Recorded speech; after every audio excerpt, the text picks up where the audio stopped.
Di umur berapa kalian tahu bahwa ternyata penemu bilangan aljabar adalah seorang ilmuwan muslim?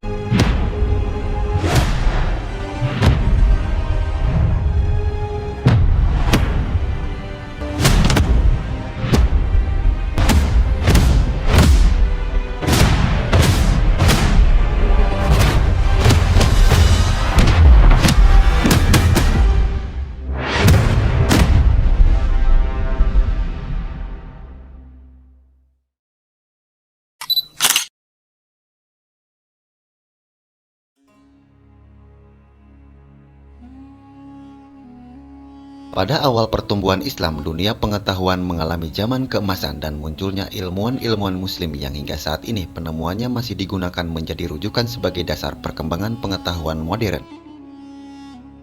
Di antara tokoh ilmuwan muslim itu adalah Muhammad bin Musa al-Khwarizmi atau lebih dikenal dengan Al-Khwarizmi, seorang ilmuwan besar pada masa dinasti Abbasiyah yang lahir sekitar tahun 785 Masehi di kota Khwarizm atau sekarang adalah kota Khiva, Uzbekistan, dan wafat di Baghdad sekitar tahun 850 Masehi.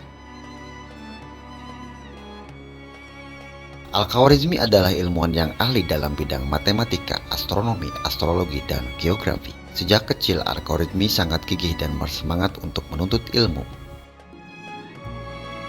Pada masa Khalifah Al-Ma'mun, saat kota Baghdad menjadi pusat ilmu pengetahuan dan perdagangan, yang mana banyak ilmuwan dan juga pedagang dari berbagai daerah datang ke kota Baghdad.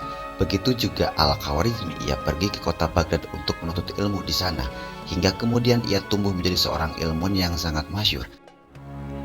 Tercatat ia pernah menjadi salah satu anggota Baitul Hikmah atau Darul Hikmah yang disebut juga Wisma Kearifan di kota Baghdad, yaitu sebuah perpustakaan besar, lembaga penerjemahan dan juga pusat penelitian ilmu pengetahuan yang didirikan oleh Khalifah Harun ar-Rasyid dan mencapai puncaknya di masa Khalifah Al-Ma'mun tahun 813 sampai dengan 833 Masehi.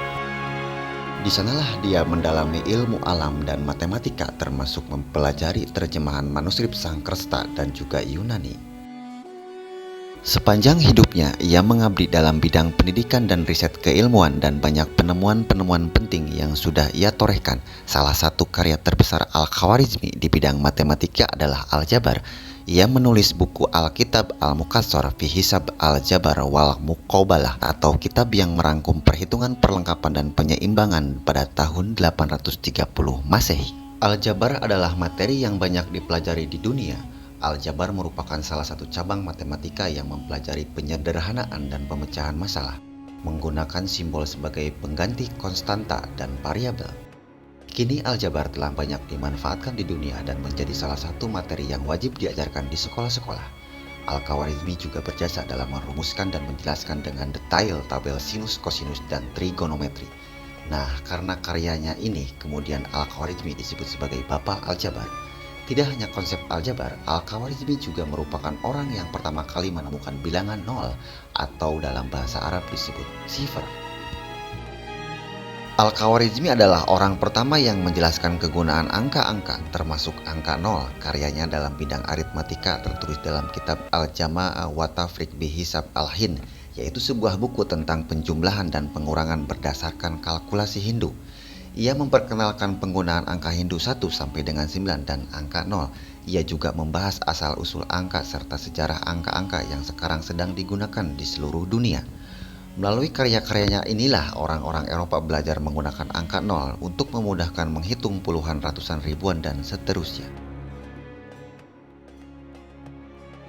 Di dalam karyanya itu juga, Al-Khwarizmi mengenalkan konsep algoritma. Algoritma adalah langkah-langkah yang logis mengenai penyelesaian masalah yang disusun secara sistematis. Algoritma merupakan jantung ilmu informatika komputer. Maka tanpa adanya algoritma ini mungkin tidak akan ada teknologi komputer seperti sekarang ini. Nah, karena prestasi-prestasinya di bidang matematika ini, maka kemudian ia mendapat julukan sebagai Bapak Matematika. Tidak hanya di bidang matematika saja, Al-Khwarizmi juga berkontribusi dalam bidang geografi dan astronomi. Di bidang geografi, dia menulis buku yang berjudul Kitab Siratul Ard yang artinya buku pemandangan dunia atau penampakan bumi. Buku ini selesai pada tahun 833 Masehi. Buku ini berisi revisi dan penyempurnaan terhadap peta yang dituliskan oleh Ptolemeus. Al-Khawarizmi juga pernah memimpin proyek pembuatan peta dunia untuk Khalifah Al-Ma'mun dan berpartisipasi dalam proyek peta dunia bersama dengan 70 ahli geografi lainnya di bidang astronomi. Al-Khawarizmi juga memiliki karya yang fenomenal yang dibuktikan dengan adanya karya yang berupa tabel-tabel astronomi. Nah, itulah sederet prestasi yang telah ditorehkan oleh Al-Khawarizmi. Semoga kita dapat meneladani kegigihan dan semangatnya dalam belajar.